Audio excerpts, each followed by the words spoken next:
Are we on the air or whatever it is that we're on? Let me confirm. Yes. Yes, we're on. All right. You would never know it. It is the middle of February, but the grass never died this winter. It's still green out there. It's going up into the upper 50s today. So, very unusual weather. And we're going to talk about what else? Rock gardens. Now, I don't know how old you folks are out there listening to this. And I don't know about if you ever heard about this down in Columbia when you were a kid. But years ago, somebody in America around Christmas time decided they would sell a pet rock. You ever hear of that? No. Oh, well, anybody that's 30 or older remembers this because we all just died laughing here in Allegheny County. Because if you were a gardener, one of the banes of our existence here because of the glacier was all these rocks distributed through the topsoil. So if you were making a garden, you really wanted to get rid of the rocks. And we all said, why didn't we think of this? Because whoever that person was made a fortune that Christmas. It was a little box, and in the box was a rock, a pet rock. Didn't have to feed it, didn't have to change the pan, didn't have to take it for a walk. And so anyway, whenever I think about my talk on rock gardens, I remember that sales of the pet rock. So anyway, to move on into gardening, I have another tale I want to tell before we start talking in particular about these plants and how to grow them and what kind of rocks to use and everything. For years, since my daughters had moved to San Diego, every summer I would hop in my car and I would drive west. And then part of the tradition was we would go to the big, beautiful garden store there in San Diego, forget the name. And they had a whole wall of flower seeds. And there was one section of the wildflowers of the West and the Southwest that you could buy the seeds. And I felt this is not it. That's something else there. We'll see it in a little bit. It's called a Rocky Mountain bluebell, is the common name. And it's a beautiful, deep, real true blue flower that's about maybe a half inch in diameter with white stamens in the center and sort of a gray greenish type leaf. And I loved it. And so I bought a package, brought it home. Next year, I started it indoors around the time tomatoes were started, middle of March. And then when the frost was almost done, middle of May, they would be about 4 inches tall. And I'd transplant them out in my good garden soil. So what did they do? They grew 6 to 8 inches high, had maybe a dozen blossoms, and then by the 4th of July, died away. Oh. Too hot? Light? No, I killed them with good soil. The moral of the story is, years later, I talked to my family who always said, you want to go to the desert? Why do you want to go to the desert? There's nothing there but rocks. I said, I want to go to the desert. So we finally went one year in March, and it was at the end of the flowering season down along the Colorado River in California. And we walked what is a wash, like a creek bed with the rocks coming up maybe 30, 40 feet on each side. So it was like this little, no water, empty river canyon. Now, once in a while in heavy rains, the water would flow there, but almost all the time it's just gravel, maybe that deep. And there I discovered the Rocky Mountain bluebell growing 2 feet high, this round, with more than 100 blossoms on it. Wow. In nothing but gravel. And I thought, oh, it doesn't like good garden rich soil. And so now I plant them in my rock garden out here when we get to the images. Something like that. When I was just a kid, and I think I always had the horticulture gardening spirit. and I wanted to just bring some plants outside and in a pot, and Hmm. I was decorating the pot and everything, and I was trying to do it with dandelion. Dandelions. Yeah, Okay. that was the way that I learned that they don't like to be in like good condition in a pot Uh-uh. with everything. Because I like in my mind, being a child, it was just like, oh, that poor plant is growing just there in a Hmm. rock close to the house. Or in the crack in the sidewalk. Yeah, and like it's trying to survive. So I was going like to rescue the plant. Hmm. When I put it in the pot, just die. Yeah. Yeah, the most amazing dandelions I ever saw was a few years ago in Alaska, where they have the almost 24 hours of daylight. The dandelion was this tall, 30 Wow. inches, and it had just gone to seed. When did we go? Late June. But anyway, so yeah, everything. That's another thing that about now talking about dandelions. That, for example, down in Colombia, they are just like this, probably a couple inches. Mhm. And when I came here to the U.S., and I was like, why the dandelions are so tiny, like small? They are just shorter, and I guess the temperature and everything. Well, I'm sorry, folks. We will get to the rock garden, but sometimes you go down side lanes. Do you It's know how the dandelion came to the New World? it's fine. It's all the fault of the Roman legions because the dandelions weren't in Europe. They were a Mediterranean. But the Roman legions loved the salad. So in 400, when Rome started to expand north into what is now Spain, France, they brought the dandelion with them so they could, and they planted it on the side of the roads so the soldiers in next year or the year after could have salad. Mm, And then, of course, when the English and the French and whatever came here, it it was mixed in with the cereal seeds like oats and wheat and whatnot. mm. So it's all those that hate the dandelion in their lawn. It's all the fault of the Roman legionnaires. Okay, enough of this. We got to move on. But we're going to keep this picture here for a minute while I Okay. just do my introduction. Um, there's two names really for rock gardens. One is rock garden, but the other is an alpine garden. And I wanted to define those terms. Basically, they are plants that grow beyond the tree line. And there's two ways to go beyond the tree line. One is if you start walking north and keep going, even at sea level, eventually, as you get to the subarctic and the Arctic, there are no trees left, even though you might only be 100 feet above sea level. However, anywhere in the world, if the mountain is tall enough, even on the equator, you can get above the tree line. Yeah. So these plants that we're going to be mostly talking about, not totally, but many of them, are plants of alpine traditions for us rather than um, the tundra, which is the beyond the trees in the north at lower elevations. Okay, um, let me think. What kind of conditions do these plants grow in? Well, they're harsh because in the north they have long, cold, dark winters. And anybody that's gone up a mountain, it's always windier up on the mountaintops. And it's always windier in the Arctic on the tundra as well. So anything that grows has to deal with, if it's far north, the long, dark winters. They all have to deal with the wind. The ones high up on the mountain, have you ever gone, say, above 10,000 feet for a hike and you're a city person on vacation and you don't know anything? And it's warm and you're wearing a short sleeve shirt. No way. You will get badly sunburned in a very short time because the air is so much thinner. It doesn't protect us from all the Mhm. ultraviolet radiation. Well, the plants have to deal with that as well. And there's not a lot of soil up there.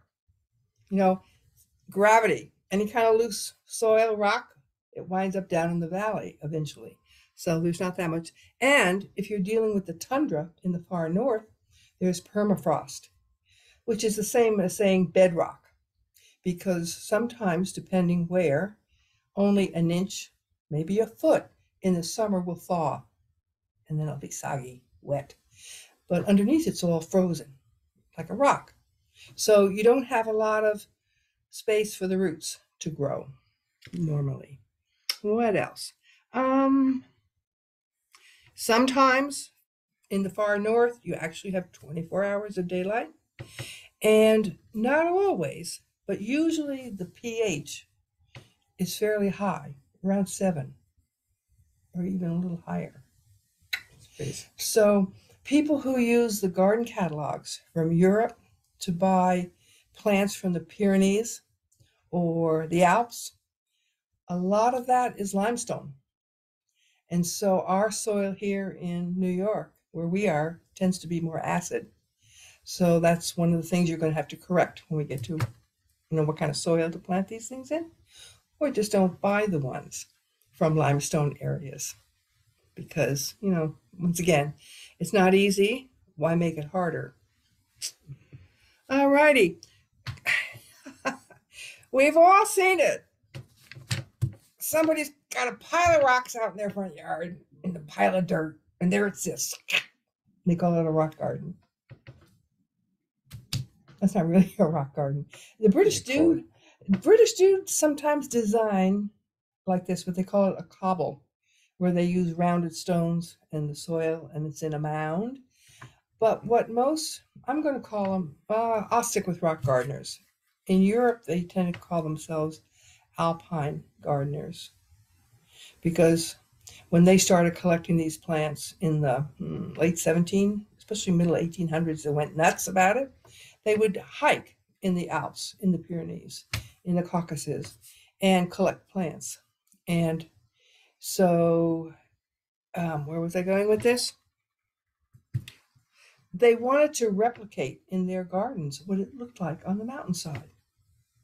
And you don't see a nice round heap with stones like raisins in a pudding. Nature doesn't make it that way. So they tried to replicate using local stones. If you want to have a natural rock garden, you use the stones from your area and you try to arrange them in a manner that Mother Nature has arranged them. Alrighty. So, and then the other thing is, and this kills people who have to buy their stone, because stone is very expensive. So if you buy a truckload of stone, you might be paying a couple of $1,000s. And then you look at your directions in your book of how to arrange this, and you're going to bury 1/2 to 2/3 of the rock under the soil or the gravel mix. So they're going to be out of sight. But in nature, a rock garden, most of the rock is underneath whatever is on the surface, usually more of a gravelly mix than in soil. So, and you want stability. You don't want to be walking on your rock garden and have the rock flip over. Yeah. Alrighty. Now, I stuck out here a note. No fertilizer. You don't need fertilizer, really, guys, in a rock garden. Because Mother Nature, where they grow in the wild, is very stingy. So it's like my Rocky Mountain bluebells. You want to starve them rather than kill them with indigestion. Alrighty? So once you've got your rocks and you've got your plan and somebody with a strong back to help you move these big stones, what kind of soil mix are you going to use?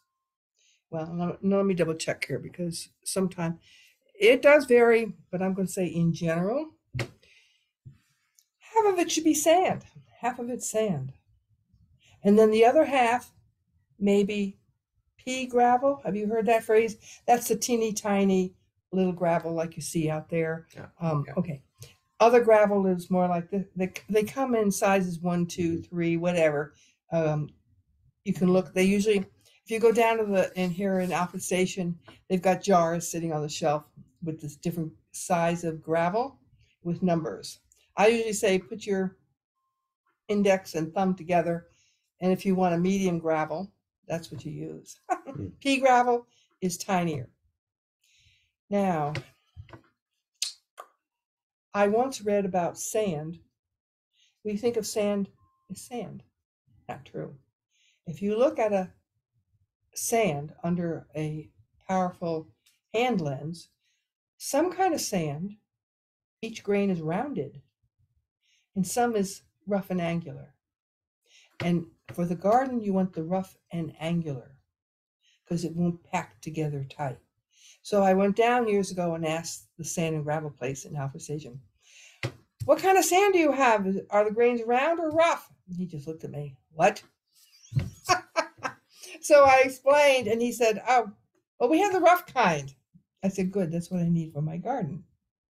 So you might want to check that, especially if you go to the hardware store or something, box store, and buy bags of sand, which is going to be much more expensive than going to the local gravel place. Make sure it's not the round sand. And I forget how they're formed. I'm guessing the round sand comes from more tumbling in the water in the ocean, Yeah. where it's abraded and It's like winds a up. natural sanding. Yeah, that's my guess. Alrighty. And then I'm a great believer in mulching whatever it is you have in the way of a garden. When I see pictures now of gardens with bare dirt, that really looks horrible to me. Isn't that funny? So, what kind of mulch to use? Well, once again, if you hike up in the high mountains, you don't see a sawdust mulch or a pine. Well, you might see a pine needle a little bit, but mostly it's just fine gravel, grit, and rocks that's covering whatever's underneath there. So once again, I would use the pea gravel for mulching. And you might have to add a little bit of lime or wood ashes to bring your pH up to 7 for most of your plants. Okay, questions before we move on? No? All right. What kind? We'll get to the pictures in a few minutes, guys. In matter of fact, about 3 minutes. There are different ways of having a rock garden. That cobble that the British I mentioned, you can build a freestanding, no mortar, stone wall. I want to do. It's in the back of my mind. I would love to build maybe a 10-foot by 2.5-foot high by 2 foot wide stone wall with no mortar.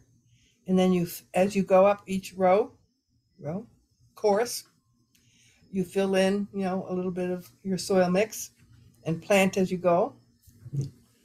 The Brits are great on this. They have, I've seen some walls that are 8-10 feet high, no mortar, and they've been standing for 200-300 years. They knew how to build them. They don't fall down. With these lovely plants, growing in the wall. There's something called a scree, S-C-R-E-E. That's at the foot of usually where glaciers are in the high mountains. And it's maybe a foot, maybe 10, 15 feet deep of just gravel and rock mixed. And there's constant water flowing through from the melting glacier until global warming gets rid of all our glaciers. And but there's no real soil there. But certain kind of plants love that. They love the moisture down below, moving through, but never standing, and a lot of airy space. And finally, a patio or a walkway using flat paving stones on top of a gravel base. So, alrighty.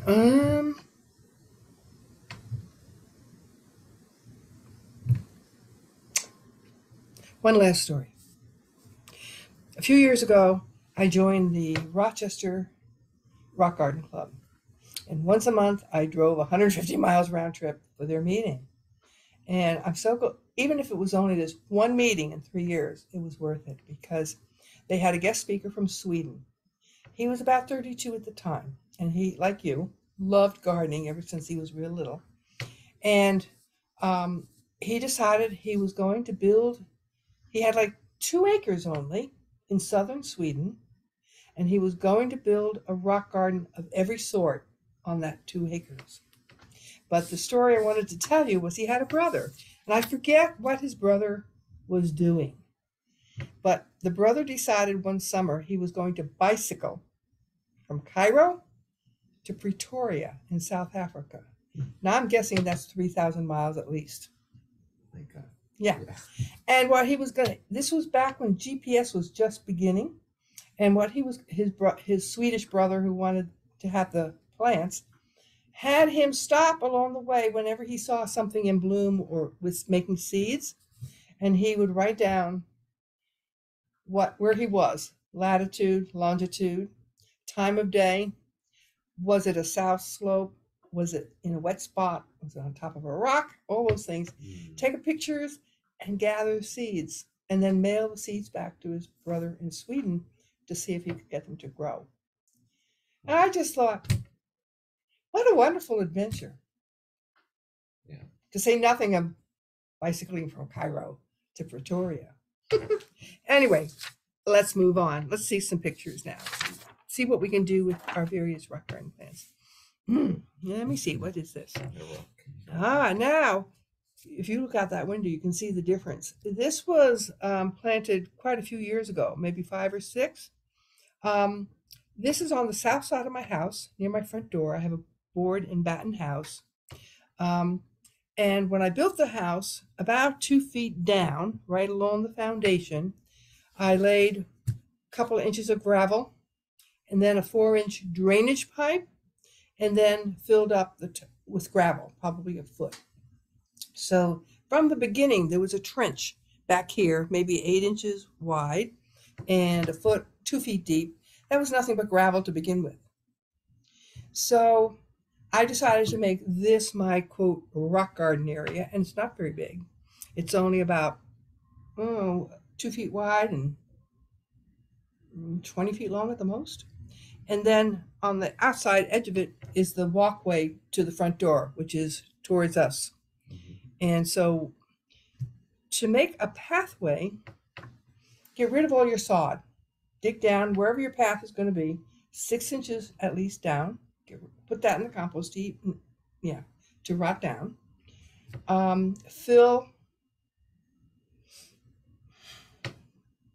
You can fill it all with that gravel this size, 4, 5, 6 inches deep of gravel. And then you lay your flat flagstones on top for your pet to walk on. Now, if you use the large gravel, you will never have to weed, because any seeds that drop on it, they just desiccate in that there's 6 inches of air and no water. And they just don't sprout. If you use small gravel, they will. So you don't want to use the smaller gravel for a pathway. Okay, let's move on. It's great. Right, thank you. This is by my back door. So it's on the west side of the house, southwest corner. And what I had originally done is I took railroad ties, 8 inches in diameter and about 8 feet long, I think they were. And I made the house was the back side and then 3 edges to make a square. And I put down, I think it originally was just 2-3 inches of sand. Got some bricks and made a brick patio. But the bricks, they lied where I bought them, because they spalted. That's a geological term, meaning in the winter when they broke off in thin strips from the freezing. Certain kinds of brick won't do that, but these bricks started to do that. So it was like, well, phooey. So what I did was I got another 3 railroad ties, raised it up 8 more inches, and filled it with gravel and left some spaces. Maybe you can use them here and there along the edge where I could plant some of my rock garden plants. Okay, so we can move on to the next one. Yeah. All righty. Beautiful. Now, a lot of people don't think of crocus as a rock garden plant, but that's not true. Hi, sweetie. My cat just showed up. Careful, sometimes she bites. Don't you do that. Alrighty. Now I call these snow crocus. They are really the species, the wild version of crocus that have not been messed around with the horticulturists that much, a little bit for different colors. Most of us think of, and I don't have any of those, the larger crocus that come from Europe. These tend to come from Eurasia, where you have long, dry summers, cold, short, cold winters with not too much rain, and they like good drainage. Now, these are the ones that bloom the earliest, 3 weeks before what most people buy, the bigger ones. So these will bloom sooner, and they like they don't mind a sandy, gravelly base. So that's one. What's the next one? Another one. Okay. Though the first one's had a pale, pale, pale blue background. Yeah. Mm-hmm. Now, when you're buying crocus, you really have to do some research because a lot of them do not like our wet summers, and after 2 or 3 years die out. I've tried to grow the saffron crocus. Isn't happy here. Like it. No, too wet in the summer. Okay, what's next? Now, this is something I absolutely love, and I've tried it 3 times, and I can't keep it. So I've given up on the bird's foot violet. A lovely pale lavender and dark purple. The 5 petals are 3, I think 3 and 2. They grow in the prairies, in damp prairies. And sometimes I grew up part of my life on Long Island, and Hempstead was a town like maybe 30 miles out from New York City on Long Island. And when the colonists first settled it in the 1700s, the Hempstead Plains in, I think, April, were just a sea of this beautiful lavender. Okay, so you could try it. I don't know, maybe it needed a wetter spot, is my guess. But it lasted like 2 years and then died out. Then I tried it again, same thing. So it's one of those that this doesn't do it. For me, anyway. Here. Okay, what's next? Oh. Now, a lot of us grow columbine, but most of us grow the kind that grows about 2 feet tall and has been hybridized for all sorts of colors. This is, I don't have it written down, Fabulata, I think, and it's a dwarf. So it only grows about 6 to 8 inches high. And this one's a very, very, very pale pink. And that's in the rock garden. See, there's my house. It's facing south. Columbine used to be trouble-free. And then I'm guessing 10, maybe 15 years ago, all of a sudden, I'm calling it a little green worm. I don't know where it came from, but all of a sudden, everywhere here in the Northeast, people who had columbine, it would bloom in May, and by early June, nothing. All the leaves are gone. Now, they regrew. Oh. And I remember you take a white towel and you put it around, whack, whack, whack, whack, and all these little green inchworms fall into the towel and then down the toilet with them. But they're so beautiful. I'm not giving up on them. And now what I try and do is when I see the first nibble, cut off all the leaves and throw them in the garbage. And then they regrow. And hopefully I've gotten all the baby green worms before they've had a chance to eat and grow. So anyway, it's a beautiful plant. Mm-hmm. What's next? Oh. So yes. Now, this is a success from the Rock Garden Club because those 3 years that I was there, one spring they gave out free seeds. And this Erinus alpinus, if that's how you say it, was a package. And I'm trying to think. It was lavender the first year. And it does self-sow, but it's not weedy. And sometimes it comes up white. White or lavender. So it's out there and it moves itself around sometimes. And sometimes I let it stay where it goes. Sometimes I say, no, pull it out. But anyway, so it's a lovely plant. Next. Yeah. Next one. Alrighty. Um, Wow, long name. oh yeah, so that's why I don't do Latin. It's pussy toes, and the reason why, the flower is white or pale, pale, pale pink, and when it's first opening, it looks like the paw of a pussycat Hmm. with the 5 toes or so. I don't have a picture when it, as with many wildflower plants, they're low to the ground and they hug the ground because once again the wind wants to get up there in the wind, right? So you stay down in the rocks. But the flowers, once they bloom, the stalk gets taller because when the seeds form, they want to be higher in the wind to get blown to a new home. So they get all these fuzzy white seed heads in when? Late June, I think. Alrighty. Wow, Now, this is weird. this is one of my favorite plants because what's the word? Circumpolar, meaning circles around the North Mm. Pole.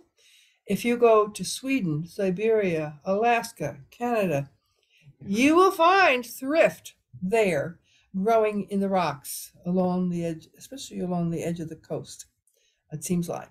So this is a, rather than a sprawler, it wants to make a nice rounded dome. And it, by the way, most of these plants I think I arranged in the order of bloom. So we're now up to May when these are blooming.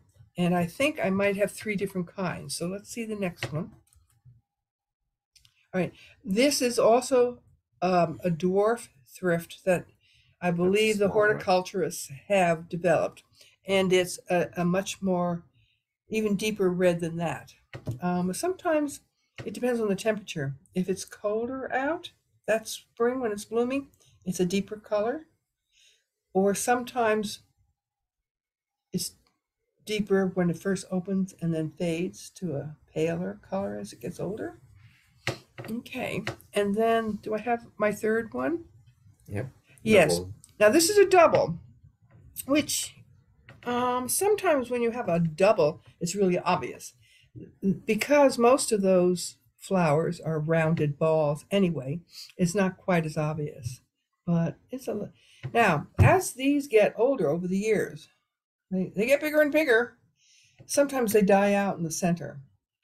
So then it's like, sort of dig up the whole plant, cut it up, give parts away, replant one of the sections, start over. Yeah. Okay. What's next? What's Ah, this one I think died out on me when 2 or 3 years ago we had 3 years of very wet weather, and these plants tend to not like wet. And I think this particular phlox gave up the ghost. I had it for like 4 years. I really liked it. Um, by the way, phlox is a species that only grows in North America. I'm not sure about South America. Oh, And I so haven't seen that. when the No. British botanists came to explore, like in the 1800s or so, it's like, oh wow, this gorgeous new species that they didn't have back in England. So Starbright, um, I think I got that from a rock garden catalog from out in Oregon. So anyway, but I'm sorry it's gone. And you know what? I bet I don't have my cradle lake. Oh well. What's another one now? Another flux. Yeah, this is another one. And I think that fellow is a famous American, whatever, Kelsey, whatever. He did a lot of research on this. And it's a much deeper, rosy purpley color. And it's still surviving out there. It has the colors, right? Huh? Like white ones and I think they may just, I'm not sure why that is. Unless, hmm, did some of them get, maybe they're the really old ones? I'll have to look this year and see what's going on there. Ah, oh, that. now, ta-da. This has a great story connected to it because by and large, most of these plants you can get in a regular nursery. One or two, like those phlox, come from a special nursery here in America. But I tended to steer clear of more exotic plants, which are expensive, less likely to grow. But this rock jasmine was so gorgeous, I couldn't resist. In nature, it grows in the Atlas Mountains of Morocco. Ta-da! So I'm thinking, oh, the Atlas Mountains. So I got it. I don't know, paid probably $15, a little pot, little circle, and planted it out there at the end of the pathway. So let's see what happens when it blooms. I have two pictures of it. Oh, beautiful. In May, it sends up these lovely pale lavender pink flowers, and then a close up, the next one. Wow. Yeah, they are beautiful. I love them. So I planted it in May. It bloomed that first year. See, if you pay $15, you expect a flower the first year.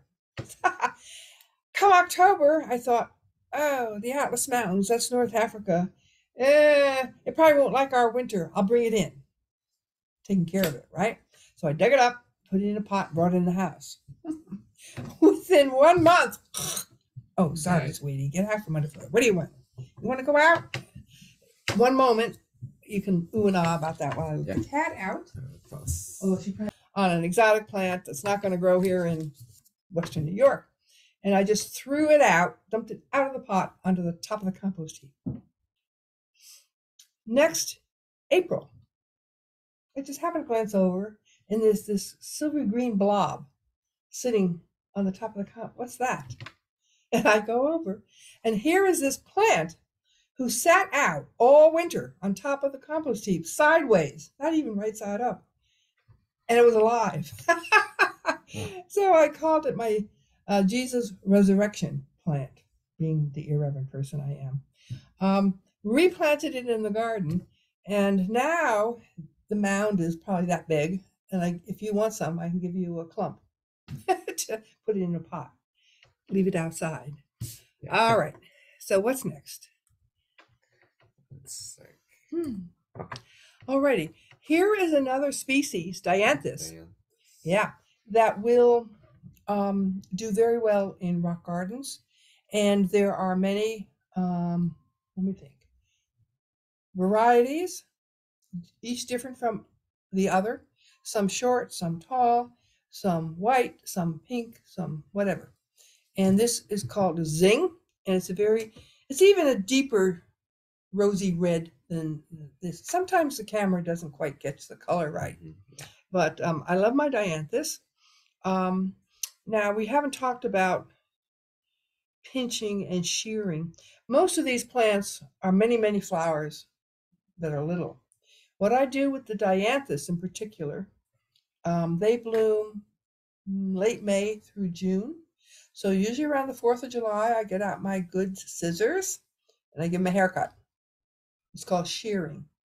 Take them down about halfway. Mm. And maybe later in the summer, they might sporadically, not like this, bloom again. Okay.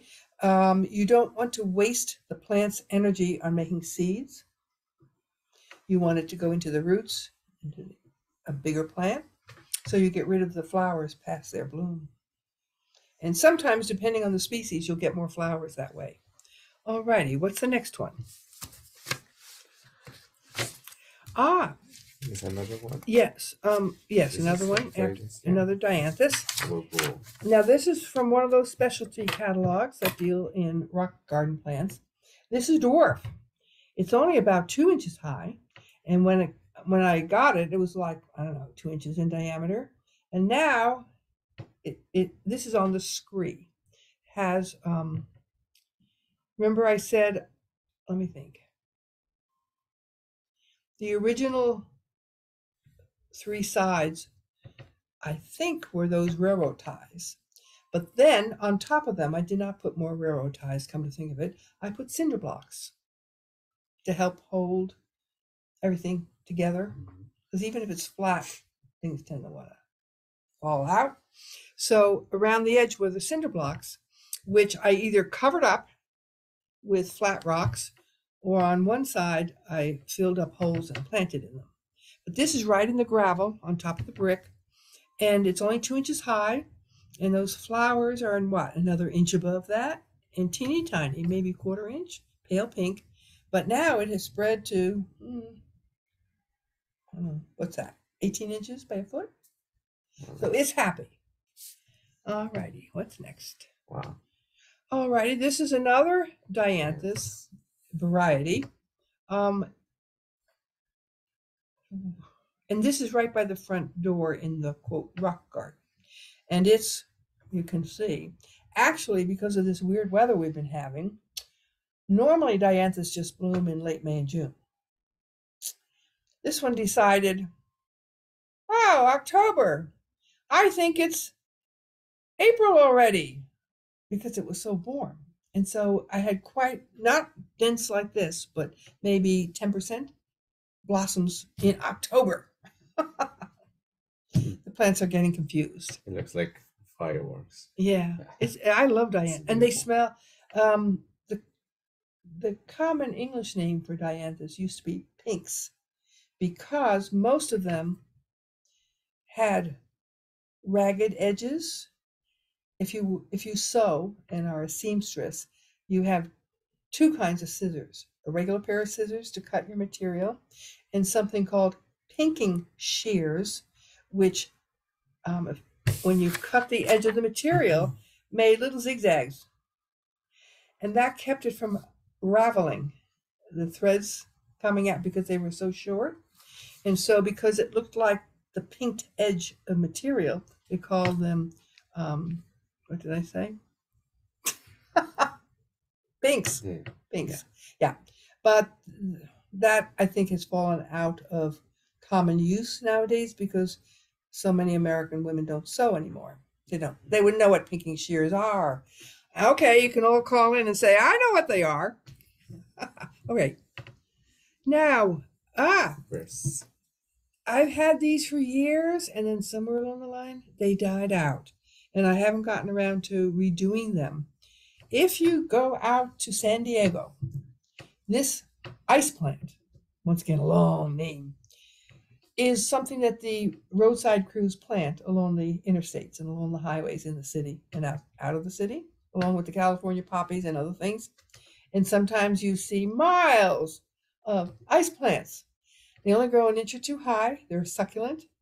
Um, most aren't hardy here. This particular variety was good to zone 4.5 or so, but once again, I'm guessing the wet summers did it in. But I had it for years, maybe 5, maybe 8 years. It's a nice plant. You might want to try it. Okay. It's Ah, beautiful. now another family that does well in the mountains are bellflowers. And I'll give you a warning. There are some plants you really don't want to buy and bring into your garden, or have your friend give you some and bring into your garden. Those that have a weed attached to their name, like bugleweed, like bishop's weed, you do not want to plant those because usually they are weeds, Yeah. which means they self sow or they go by runners everywhere. And once you have them, well, you have them. Now, I'll warn you, there is a bellflower from Serbia that is like that. So if you see, rather than Dalmatia, which is not quite Serbia, Dalmatia is on the coast. Serbia is inland in old Yugoslavia. Do not buy the Serbian one because you will have it forever, whether you want it or not. Alrighty, but this one is well. I've also got it pretty well self-contained. It's at the corner of the scree. My back door is over here to the right, so it's it's in a when I piled all that extra gravel. Originally, what I had done was I had these half cinder blocks, 8 by 8, and I put them down on top of the bricks that were falling apart, and then filled the gravel all around and figured, I'll have a planting space. Mm. But any farmer knows every winter when the ground freezes, the frost raises up the rocks. So the first year, that cinder block was an inch higher, and the next year, another inch higher. And finally I said, oh, the hell with this. And I took the cinder block away. And now I just have a slight mound of gravelly soil there, where this clump of Dalmatian bellflowers are growing. Once again, they tend to bloom in July. And they're not very high, 2 to 3 inches, but they're covered with this wonderful 5 petals. And bellflowers, you have to be careful. Some of them, the bell hangs down. So all you're seeing is the backside. These face outward and upward, so you can see into them. Once again, in early August, I shear them, but they really can't go anywhere. They're stuck there in that little circle of soil and sand mix, surrounded by all this gravel. And they don't seem to, have seeds blow around in the wind. So they haven't popped up anywhere. Okay. Another bellflower from the, where is Carpathia? Is that in the Carpathian Mountains? In Hungary, I think? No idea. I think so. Somewhere over there. So once again, a bellflower, more or less up facing. They come in usually blue or white. And once again, they're a July bloomer. This once again is in the front of the house in all that gravel. Okay. Candy Tuft Iberis. You have to also be careful, there's something else called Candy Tuft, which is more of an annual, totally different flower. So this Candy Tuft is Iberis. And it's white and it's very early blooming. Like, I wouldn't be surprised if this weather keeps up. March, but usually early April. And it's over here in the upper left corner is my scree on top of the old bricks, and it's edged with the cinder blocks. And in the corner cinder block, surrounded by other rocks, is this white Candy Tuft, which, if you have it in a planter or sitting up in a pot, it's a cascading, it'll flow down the sides. Okay. So Now, sedums. And once again, I'm sorry, I don't know which one it is. You do have to be careful with sedum. There's one called Golden Basket, I think, which I made a mistake. And then for 4 years, undid the mistake, but it took 4 years. It's yellow. But some sedum are, what would you say, more manageable. And the two that I have, I think we'll see both of them. Let's see here. Yes, why don't we move on to the other one, which I do know is Silver Frost, which I love. This one tends to self-sow a little bit. See, it's right next to the pussy toes. I think those are pussy toes. And all of a sudden, you'll see the following year a tiny little circle of the silvery. This is when it flowered later in the summer. Sedums tend to flower in August, September. Pale silvery pink. And you can either leave it there, it's very slow growing, or you can give it to a friend, or you can just toss it into your compost heap. Say, sorry, don't want you. But it's manageable. And so is that other one that I got from my sister in Connecticut, but I don't know the name of it. And it has a more of a rosy color. And once, I want to back up for a sec, back it up. This one very rarely self-sows, but once in a while, I'll find down in the gravel or in the neighboring cinder block a start of one. And they're real easy to take out. the next one. And the next one after that. Oh, okay. Now, this is something you don't usually think of as putting in a rock garden, but it's very suitable. And this is an annual. We call it portulaca, moss rose. When I grew up, it was always portulaca. And sometimes they make them doubles. Usually it's creamy white, yellow, or this rosy pink color. Those are the three main colors. And let me think. I think this is true. If you get a package of seeds that's mixed colors and you start them indoors, because these are frost sensitive. What do you want, Cato?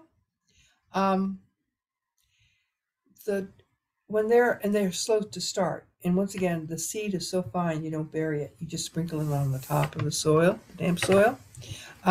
When they start to grow, maybe an inch high, you can see the stems. I think the dark stems are going to be the darker flowers. That's true for cosmos, I believe, and my candy tuft, which is white, lavender, or purple. So if you're interested just in the purple, or the cosmos purple, pull out the pale green stems. If you don't want the white, I think you could check that, but I'm pretty sure that's true. All right, these I decided just because they're bright, and if you start them in March, put them out in middle of May, late May, when the frosts are done, they'll start blooming pretty soon. And then once again, if you deadhead them regularly, they'll bloom till frost. Hello? Hi. So, Okay. So I don't know. I'd like to plop them in here and there for a little summer color. Like something dies over the winter, so all of a sudden you have a gap in your beautiful panorama there.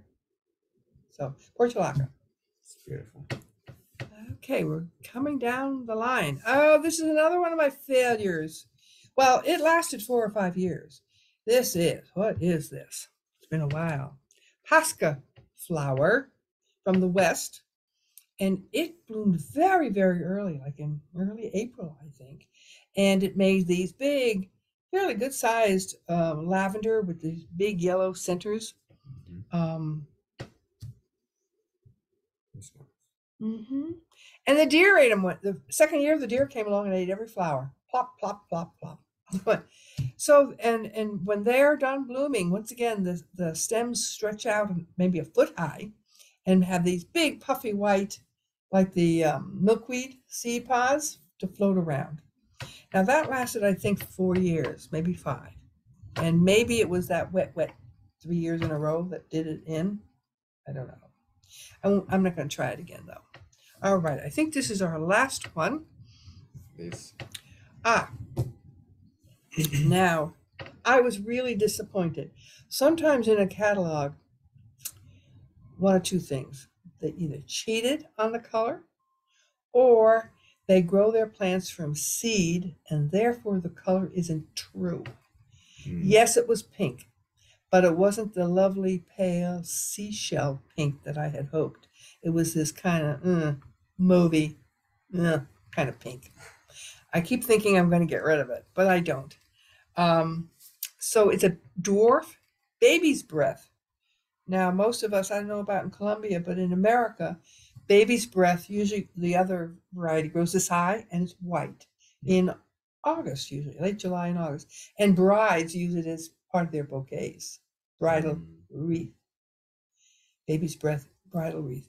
But this was a dwarf, about 4 or 5 inches high. It's out there, not looking very happy this winter. So maybe it'll die off. But anyway, it blooms in, let's see, July-ish.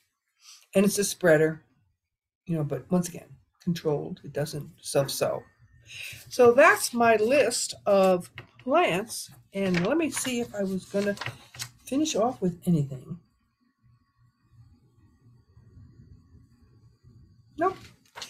So my thinking is, if you don't like to weed, if you do a rock garden properly, you'll hardly have any weeding to do. Mm-hmm. And once again, I actually have my lavender growing in my part of this herb rock garden because a lot of herbs come from the Mediterranean, where these rock garden plants come from. They like a pH of 7. They like dry feet, etc.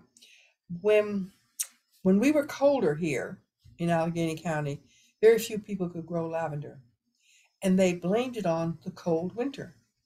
But the truth was, there were varieties of lavender that would grow in a warm part of zone 4, but not if their feet were wet. So instead of any kind of an organic mulch, first of all, I said, all right, lavender or any of your other rock garden plants that really like good drainage, Wherever, have a raised bed to start with, good 4 inches above, if it's in the lawn, 4 inches above the lawn, so it drains, and have a good mix of sand and gravel in there. And then, if you have it like lavender, get a bucket of sand and dump it where you're going to grow your lavender. And then dig it in. So now you have a mound in the mound. Mm. Good drainage. And then mulch it with gravel, pea gravel, which doesn't hold the water like rotting sawdust or pine needles or leaves would. And so if the crown stays drier, that if you look out there, it looks terrible right now. All the leaves, that big bush at the end of the row, that's my lavender, which is probably, I don't know, 15 years old or so. And it just chugs along. Knock on wood. I wonder where that goes. Okay, so do it right. We live in an area where the rocks are sedimentary. They are pretty much level. None of this contorted stones. They're pretty level, like a layer cake. So if you're making a rock garden, let's emulate what nature would have. Use local rocks. There are a lot of creeks around here. A lot of my rocks come from local creeks. And usually we have a rock calling party. Years ago when I did this pathway, as a matter of fact, Laura was here and helped me with that first garden up against the house. Oh God, maybe 25 or 30 years ago. So anyway, do it right. Look at a lot of pictures. Get the plants that will survive your local environment. And then you don't have to have a pet rock. You can have a pet rock garden. Okay?